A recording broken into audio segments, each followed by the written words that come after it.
Welcome to Lesson 8B, Qualitative Shock Tube Analysis. In this lesson, we'll finish our discussion of piston-driven expansion fans, and we'll look at the pressure ratio across the expansion fan. Then we'll discuss actual shock tubes, where we replace the piston by a diaphragm that breaks at time zero, and that produces what we call a moving contact surface. First, a review of the piston-driven shock and expansion fan in the shock tube. At time t equals 0, the piston is sitting there, and so are the gases. We have gas 1 on the right, with properties gamma 1, R1, etc., and we have some specified pressure and temperature, but V1 is 0. There's no speed. Similarly, we have gas 4 on the left side, with properties gamma 4, R4, etc., and V4 is also 0. At time t equals 0 plus, the piston impulsively starts moving at speed Vp, generating a shock that travels down the tube to the right at speed Vs, and an expansion fan on the left that travels to the left. And last time we looked at the speed of the leading wave, which is just the speed of sound, A4, and that of the trailing wave, which is A3 minus Vp or V3 in this fixed reference frame, since the gas is also moving here, and the expansion fan is just a series of sound waves. Now imagine a fluid particle at this location at t equals 0, and then at t equal t1, the expansion fan has not yet hit, so the fluid particle is still at the same location.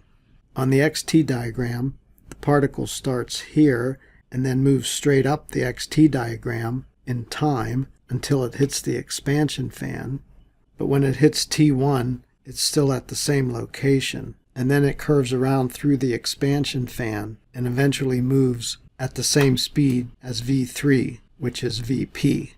If we start with the fluid particle here closer to the piston, at some time later, it will have moved to the right, and its path looks like this, where it too eventually goes at speed V3, but it has moved to the right, as I indicate here. Meanwhile, a fluid particle somewhere here will also move to the right, because though it starts here and goes straight up like the others, it instantaneously moves at speed V2, which is the same as Vp, the piston speed, and so at this point it moves to the right, and at time t1 it has moved to this location. We also discussed the XP diagram at T1, where we have the pressure rise across the shock, which is moving to the right, and we have the pressure drop across the expansion fan. The main thing I want to point out here is that we can have a pressure discontinuity across the piston, since it's an actual physical barrier. So the shock and the expansion fan are somewhat independent of each other. They have different gases, gas 1 to the right of the piston and gas 4 to the left, and they have independent properties. The only thing that ties them together is the piston speed, which has to be the same to the right of the expansion fan and to the left of the shock. Namely, V3 and V2 are both equal to Vp, the piston speed. But other than that, the shock and the expansion fan are rather independent. Now let's look at these wave speeds using isentropic wave theory to calculate the pressure ratio across this expansion fan, namely the ratio of P3 to P4. So we'll ask the question, how do we calculate P3? Well, let's first redraw the expansion fan at t equal t1, where we know that the leading wave of the expansion fan moves at speed A4, which is also wave speed C4, and the trailing wave moves at speed A3 minus V3, or A3 minus Vp, the piston speed, which is moving off to the right like this. And the wave speed C3, which we've talked about last time, is thus A3 minus V3. Now let's use these two equations and combine them with isentropic wave theory. I won't prove this, but it turns out that wave speed is some reference speed of sound, A ref, plus or minus gamma plus 1 over 2 times the local speed of the gas, where A ref can be some arbitrary reference speed of sound, and V is the local gas speed. And since it's isentropic through this entire expansion fan, this equation holds everywhere, and we can use one reference speed of sound. In our discussion here, the negative sign is appropriate since these waves are moving to the left and V3 is moving to the right. For the leading wave, let's specify A reference as A4. Therefore C4 is A4 minus gamma plus 1 over 2 V4. But V4 is 0, so C4 is A4, as we've already stated. For the trailing wave, C3 is the same reference speed of sound A4 minus gamma plus 1 over 2 V3. But from our previous discussion, we know that this is also A3 minus V3. We can do some algebra here. We write this as A3 equal A4 plus 1 minus gamma plus 1 over 2 V3, where I've combined these two terms.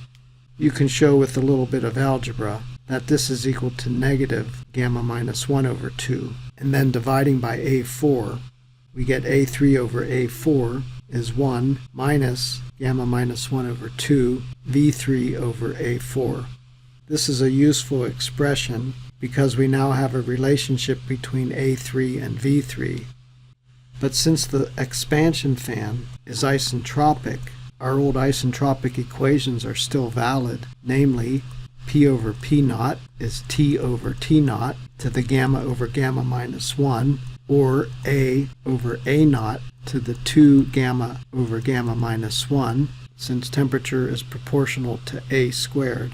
And this is valid anywhere on the left side of the piston, including through the expansion fan, since P naught, T naught, and A naught do not change across the expansion fan, which is isentropic. So at region 4, since we know that V4 is 0, P naught is equal to P4, and A naught is equal to A4. Thus at 3, this equation can be written as P3 over P4 equal A3 over A4 to the exponent 2 gamma over gamma minus 1. And if we label this equation 1 and this equation 2, if we plug 1 into 2, we get P3 over P4 as 1 minus gamma minus 1 over 2 V3 over A4 to the 2 gamma over gamma minus 1. This is our desired pressure ratio, which is the pressure ratio across the expansion fan. And I point out that we know everything on the right-hand side. A4 is just a property of gas 4 at its given temperature. V3 is the same as the piston speed, and we know gamma, where I'm doing this in general, but since we're on the left side of the piston, this would be gamma 4. P3 over P4 is 1 minus gamma 4 minus 1 over 2 V3 over A4, and the exponent is also in terms of gamma 4. So this is our final equation for the pressure ratio across the expansion fan. Now let's discuss shock tubes. I'll do a qualitative analysis first. The key is that we replace the piston with the diaphragm, which bursts at time t equals 0 plus. So our setup is the same as previously, except instead of a piston, we have this diaphragm located at x equals 0. For region 1, we have gas 1 and all its properties, and for region 4, we have gas 4 with its properties. The left side we'll take as the high pressure side, and the right side will be the low pressure side. This is at t equals 0. At t equals 0 plus, the diaphragm bursts instantaneously. For simplicity, the diaphragm just disappears. So at some later time t1, as previously, we get a shock moving to the right at speed vs, with region 1 in front of the shock and region 2 behind the shock. And just as the piston had impulsively moved to the right, here instead of a piston, we have something called a contact surface, which moves at speed vcs. The contact surface is simply an interface between gas 1 on the right and gas 4 on the left. It functions in pretty much the same way as the piston, except there's no physical barrier. It just keeps the two gases separate. Dude, doesn't the contact surface diffuse and get thicker, man? Yes, Joe, it does, but diffusion is negligible for these short time scales in a shock tube. The whole experiment lasts much less than 1 second. Oh, thanks, dude. And as with the piston case discussed previously, there's also an expansion fan with a leading wave and a trailing wave that follows along a little bit slower. And we have region 3 between the trailing wave and the contact surface, and this remains region 4 until the leading wave of the expansion fan hits it. We also know that across this contact surface, V3 must equal V2 and must equal VCS. The gases, although it's a different gas here than here, must move together at the same speed. And as I said, we're ignoring any diffusion here, so this contact surface remains infinitesimally thin. So all we've done is replace the piston by this contact surface. It serves the same function, but the main difference is that here there is no physical barrier. Thus the pressure across the contact surface can't change. So P2 must equal P3 across the contact surface. Our XT diagram will look the same as previously, but there's one significant difference in the XP diagram, again at T equal T1, and if we go down from the top, the contact surface is here, the shock is here, and the expansion fan is here. So if we start at P4, the pressure is flat until it hits the expansion fan. It drops to P3 as previously, but there's no jump across the contact surface. P2 must equal P3. In other words, there's no pressure discontinuity across the contact surface, as there was across the piston. Again, identifying regions. This is region 1 in front of the shock, 2 behind the shock, up to the contact surface, 3 to the right of the expansion fan up to the contact surface, and then region 4 to the left of the leading wave of the expansion fan.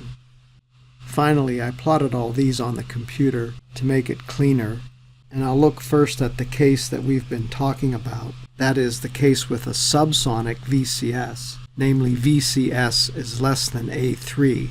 So the contact surface moves at a speed that is subsonic with respect to region 3. Therefore, A3 minus VCS is positive, where we define that here as moving to the left, the wave speed A3 minus VCS. I'll also indicate pressure, temperature, gamma, R, etc. in region 1, and V1 being 0 initially, and then the same thing on the left except with subscripts 4 and V4 being 0, since this is gas 4 and this is gas 1. And these can be any two gases, the same or different. I plotted this carefully on the XT and the XP diagrams, noting that there can be no pressure discontinuity, as we've stated, across the contact surface. And as we discussed at the beginning of this lesson, a fluid particle, initially at some X location, stays put until the shock hits it, and then it moves at V2, which must also equal VCS, just like with the piston case. Similarly, a particle initially on the left in region 4 sits still until it goes through the expansion fan, and then it moves at V3, which must also be VCS. These three arrows must all be parallel. So pretty much everything we've said and discussed with the piston is the same here, except we don't have a pressure discontinuity across the contact surface. I'll look briefly at another case, with the contact surface speed being greater than A3, in other words supersonic with respect to region 3, and so A3 minus VCS is negative, meaning that the trailing wave moves to the right. I sketched that here on the XT diagram. This trailing wave of the expansion fan is shown moving to the right. The leading wave still goes to the left as shown at speed A4. If we look at fluid particle behavior, this fluid particle stays still until it hits the shock, and then it suddenly moves at V2, which is equal now to VCS. And the contact surface line must be parallel to this as previously. And a fluid particle here stays still until the leading wave of the expansion fan hits it, and then it accelerates, reaching speed v3, which is also equal to VCS. This is for the case with the contact surface moving at supersonic speed with respect to region 3. This would be the case where P4 is very much higher than P1. Thus we have a very strong shock, which I drew moving at a much faster speed than previously. Finally, the XP diagram looks pretty much the same, except the expansion fan is much wider, since the leading wave is here and the trailing wave is to the right of the origin, since it's moving to the right, and so the expansion fan is stretched out over a larger distance. Finally, keep in mind that everything to the right of the contact surface is gas 1, and everything to the left of the contact surface is gas 4. In the next lesson, I'll walk you through an example of a shock tube using two different gases and given initial conditions. Thank you for watching this video. Please subscribe to my YouTube channel for more videos. 1, 2, 3. That's all there is to it.